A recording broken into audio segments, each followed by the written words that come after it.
নমস্কার। সন্ধ্যের আড্ডার বিশেষ নিবেদন লৌকিক ভয়ের গল্পে আপনাদের সকলকে স্বাগত জানাই। আজকে আমরা আবার একটি লৌকিক ভূতের গল্প আপনাদের জন্য নিয়ে এসেছি।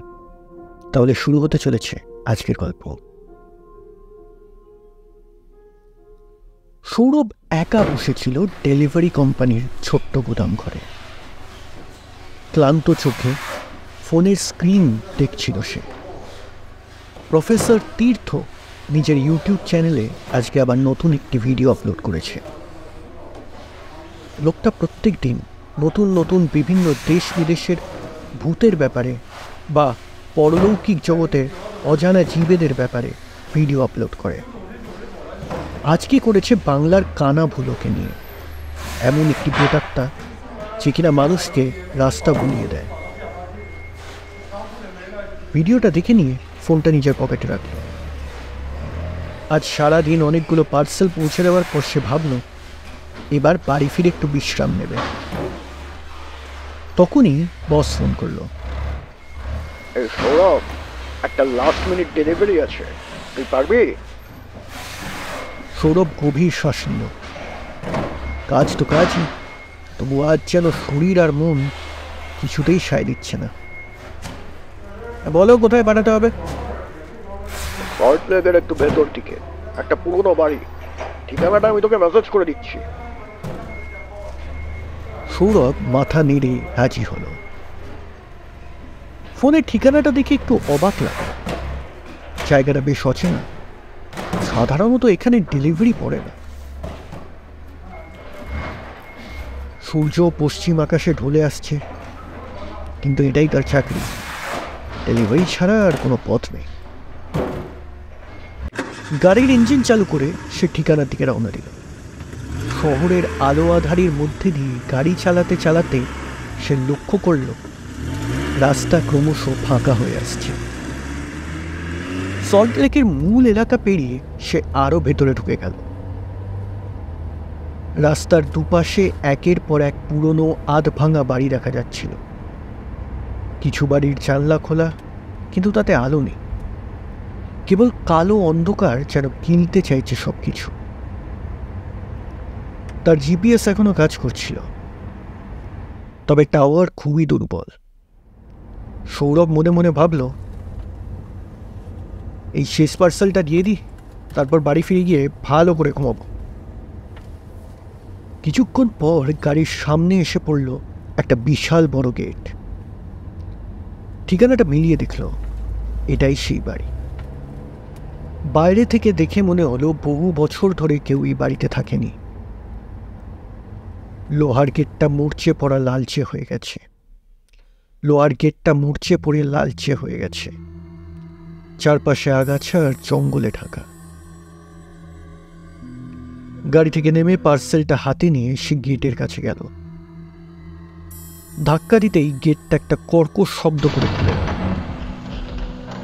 ভেতরে ঢুকে সে বাড়িটার দিকে তাকিয়ে রইল। বাড়িটা যেন ঠিক স্বাভাবিক নয়। জানলার কাঁচগুলো ভাঙা, ছাদটা একপাশে বসে গেছে, দেওয়ালের রং উঠে গেছে। অদ্ভুত একটা অনুভূতি হলো তার। কেমন যেন একটা চাপা শীতলতা, অস্বস্তিকর একটা নিস্তব্ধতা ঘিরে আছে এই বাড়িটাকে। সে পায়ে পায়ে দরজার দিকে এগিয়ে গেল। করুণ স্বরে কোথাও একটা কাক ডেকে উঠল। সৌরভ দরজার সামনে এসে কড়া নাড়ল। কোনো উত্তর নেই।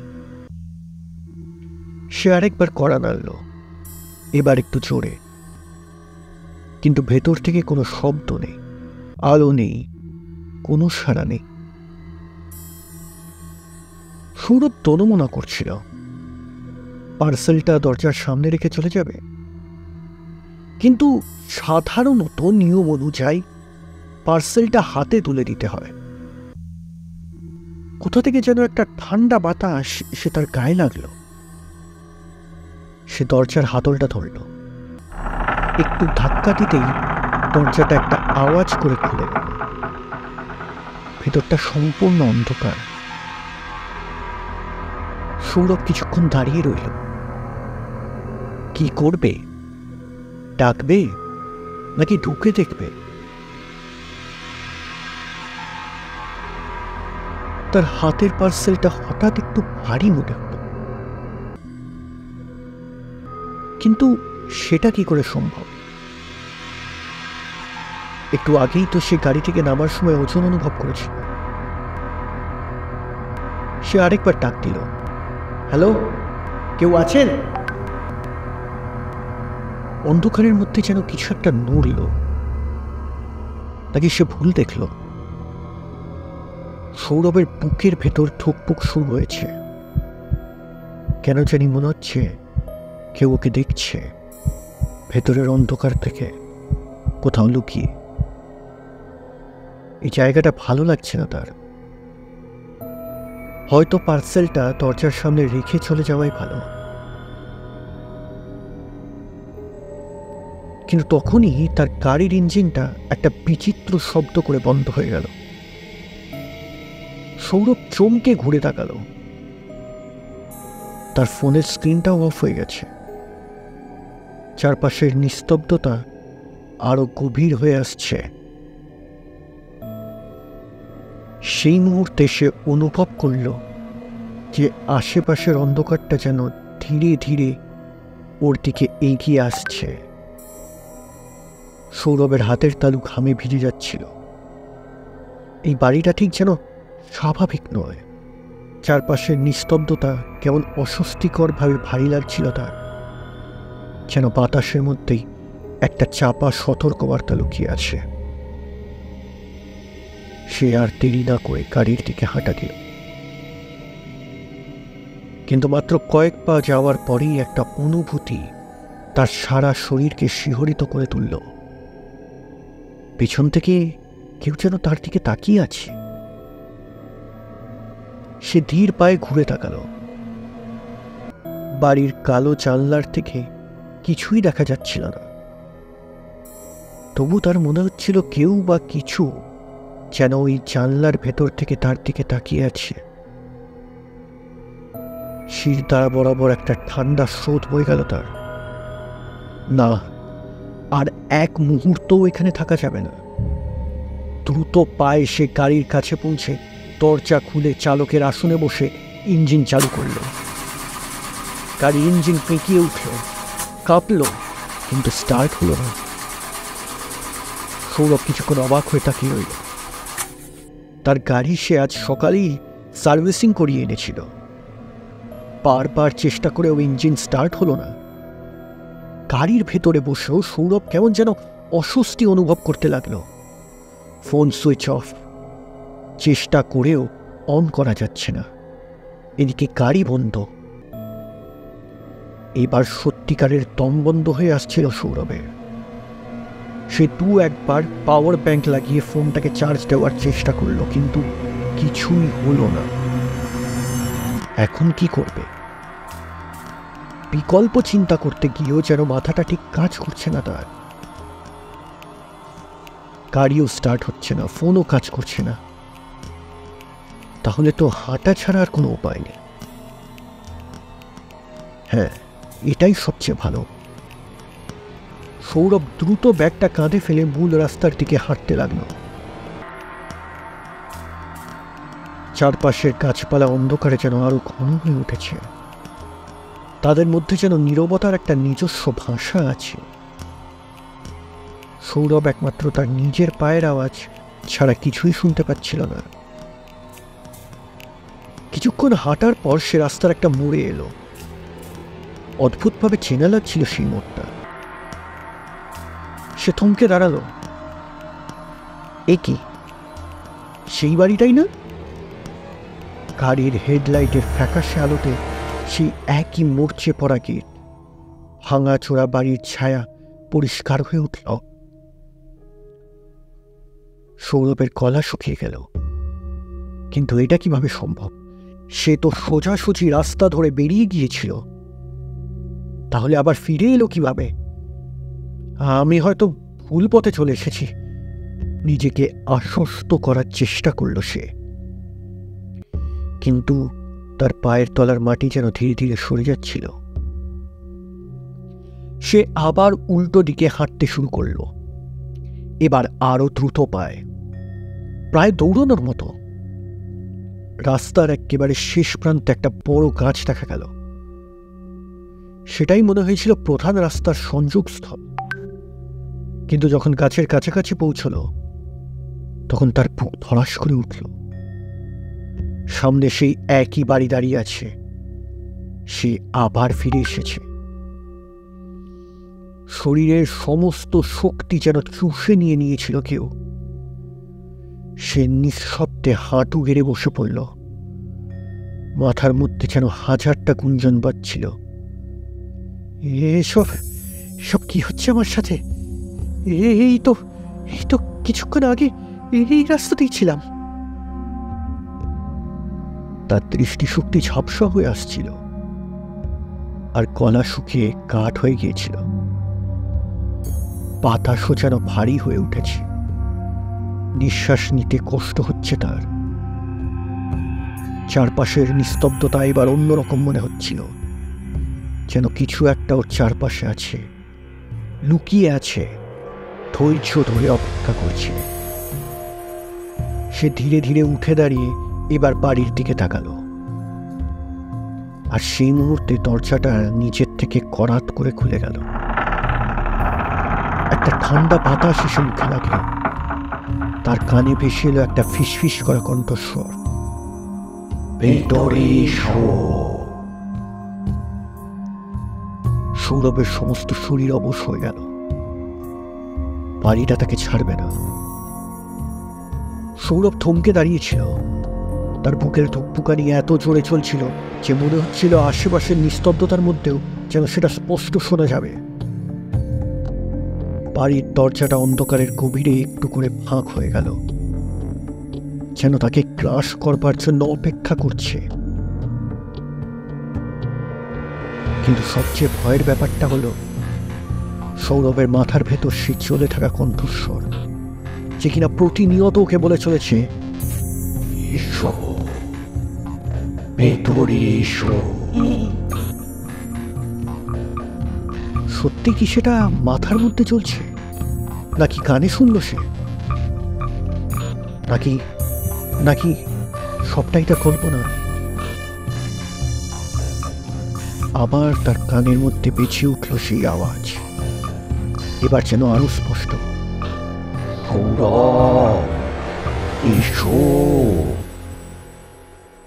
সৌরভের সমস্ত শরীর অবশ হয়ে আসছিল।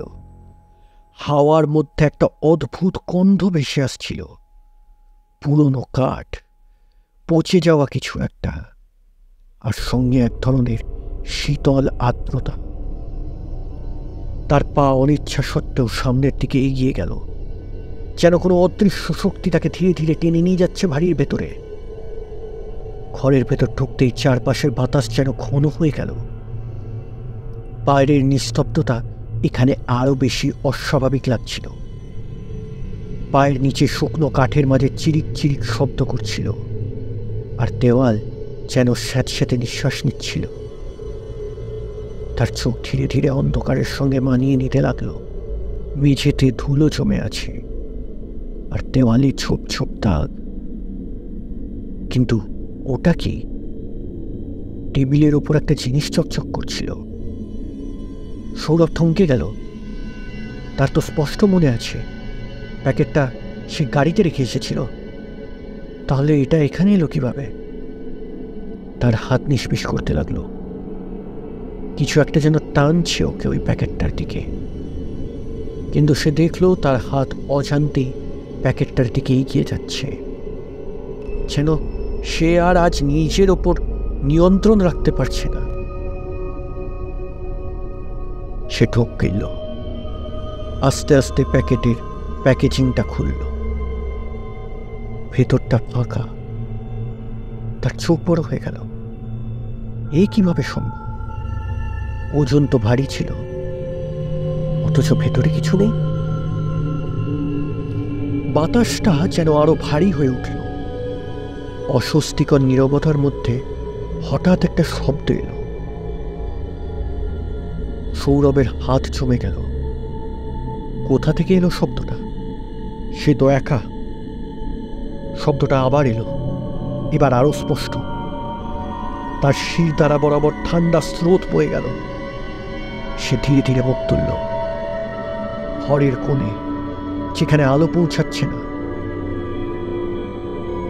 ঘরের সেই অন্ধকারে সেখানে কিছু একটা যেন আছে। কেউ কেউ যেন ঘরের অন্ধকারে দাঁড়িয়ে আছে। না, সৌরভ কিছুই দেখতে পাচ্ছে না, কিন্তু এটা একটা অনুভূতি মাত্র। যেন কেউ অন্ধকারে ওর দিকে তাকিয়ে হাসছে, নিঃশব্দ সেই হাসি।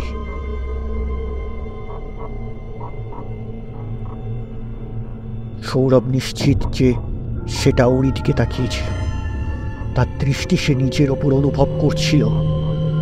সৌরভের নিঃশ্বাস আটকে আসছিল। হঠাৎ করেই সেই ফিসফিসে কণ্ঠস্বর আবার শোনা গেল, এবার ঠিক তার কানের পাশ থেকে। এবার আর ফিরতে পারবে না। সৌরভের পা পেছনে যেতে চাইল, কিন্তু ওর শরীর কাজ করছিল না।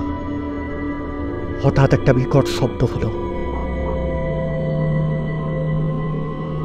ঘরের মধ্যে যেন একটা দমকা বাতাস বয়ে গেল,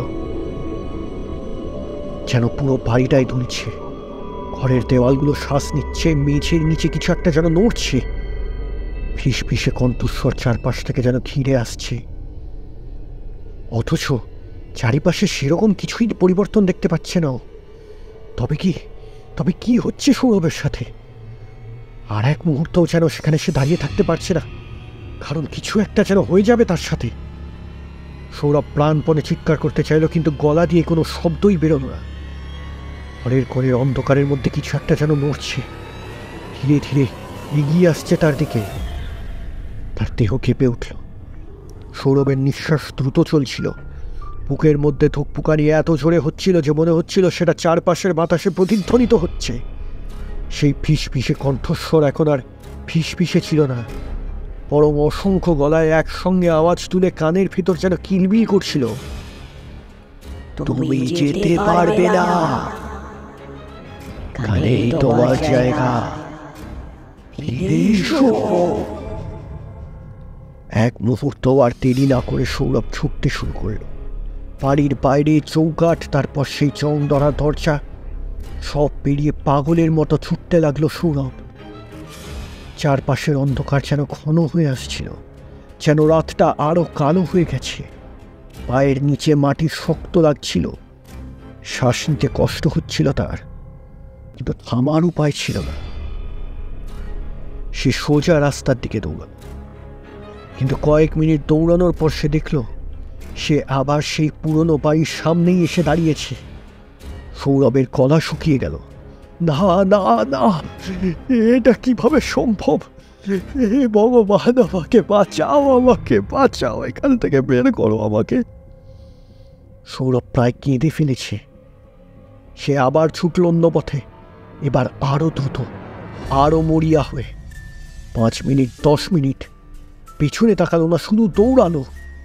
কিন্তু যখন সে থামল, তার মুখ থেকে নিঃশ্বাস বন্ধ হয়ে গেল।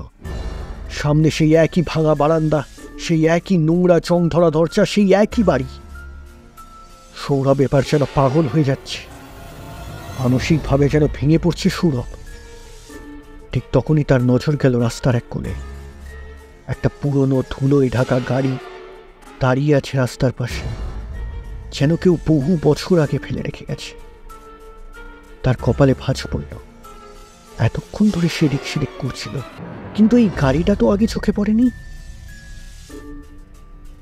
কিন্তু সামনের সেই বাড়িটা যেন তাকে গিলে খেতে আসছে। তার কাছে আর বিকল্প নেই। সে দৌড়ে গিয়ে গাড়ির দরজা খুলল। অবাক হয়ে দেখল গাড়ির চাবি এখনো ইগনিশনে লাগানো। এটা কিভাবে সম্ভব? কিন্তু ভাবার সময় নেই, কারণ ততক্ষণে গাড়ির কাঁচের বাইরে এসে দাঁড়িয়েছে কেউ। সৌরভের মুখ দিয়ে একটা চিৎকার বেরোতে গিয়েও বেরোল না। গাড়ির কাঁচ ময়লা, কিছুই স্পষ্ট দেখা যাচ্ছে না। কিন্তু সৌরভ হয়তো দেখতেও চায় না বাইরে দাঁড়িয়ে থাকা বন্ধুকে, যে কিনা ধীরে ধীরে হাত বাড়িয়ে দিচ্ছে গাড়ির দরজার দিকে। সে দ্রুত চালকের আসনে বসে চাবিটা ঘুরিয়ে দিল। গাড়ির ইঞ্জিন প্রথমে একবার কেঁপে উঠল, তারপর গর্জে উঠল জীবন্ত পশুর মতো। সৌরভ কোনো কিছু না ভেবেই অ্যাক্সিলারেটরে চাপ দিল। চাকা ঘুরতে শুরু করল, ধুলো উঠতে লাগলো, গাড়িটার সামনে ছুটল। সে আর পেছনে তাকায়নি, কিন্তু গাড়ির আয়নায় এক মুহূর্তের জন্য কিছু একটা দেখল। বাড়িটার সামনে একটা লম্বা ছায়ামূর্তি দাঁড়িয়ে আছে, নিঃশব্দে তাকিয়ে আছে তার দিকে। তারপর সেটা মিলিয়ে গেল। সৌরভ কিন্তু গাড়ি থামাল না, সে চালিয়ে যেতে লাগলো। কিছুক্ষণ পর সে দেখতে পেল পাশে একটা গাড়ি ওকে পাশ কাটিয়ে বেরোল। সামনে কিছু রিক্সাওয়ালারা দাঁড়িয়ে আছে। তার চোখে জল এসে গেল। সে পালিয়ে এসেছে, সে মুক্তি পেয়েছে। রাস্তার এক পাশে গাড়িটা থামিয়ে একটু স্বস্তির নিঃশ্বাস ফেলল। তখনই তার ফোনের স্ক্রিন জল করে উঠল। ফোনটা এবার সুইচ অন হয়েছে। গাড়িটার দিকে এবার ফিরে তাকালো সে। এতক্ষণ অন্ধকারে ঠিক বোঝা যায়নি, কিন্তু এটা তো তারই গাড়ি। এরকম দুর্দশা হলো কি করে? সে গাড়িতে বসে আবার গাড়িটা চালাতে গেল, কিন্তু না, গাড়ি আর চলল না। হঠাৎ সামনে একটা রিক্সা এসে দাঁড়ায়।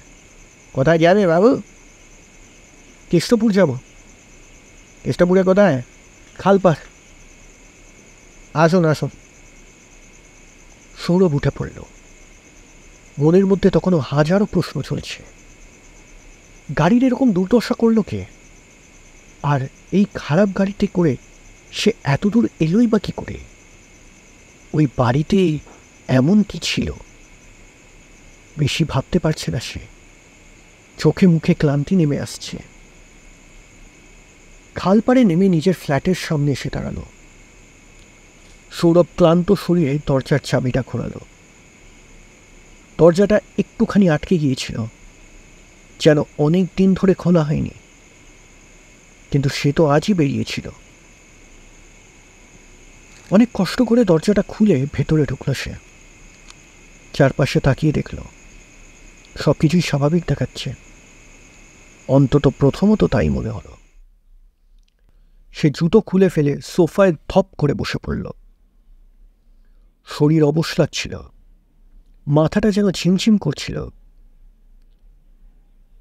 সে চোখ বন্ধ করে কয়েক মুহূর্ত নিঃশ্বাস স্বাভাবিক করার চেষ্টা করল।